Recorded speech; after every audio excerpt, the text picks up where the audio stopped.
my favorite ones. So this is California, so you'll see a bunch of these in Chinatown. These things right here, cheap to make, right? I used to buy those you guys see those, right? The bamboos with the 5 layers, right? So I would buy the 5 layers. This is what I was doing in high school, is buy the 5 layers, separate them into 3, and then put use one of those foil things to hold them together, and then buy a little small jar, put it in there, put some stones in there, and sell them for like 13 bucks. When I bought the 5 layer for 25 bucks. And I would sell those. So that's how I would hustle when I was in Chicago, right? And that's how I made money when I was in high school.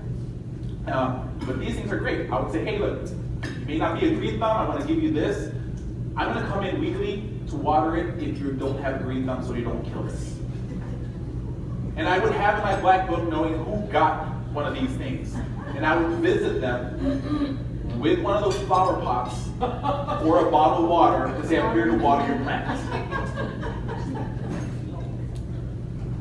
It makes me stand out. It literally makes me different from the rest of the people that's out there. I'm going in there as a different person. I'm going in there as to seriously change the way marketing is. And to say, this guy is different, or this guy is weird, or this guy is whatever, but guess what, I'm there.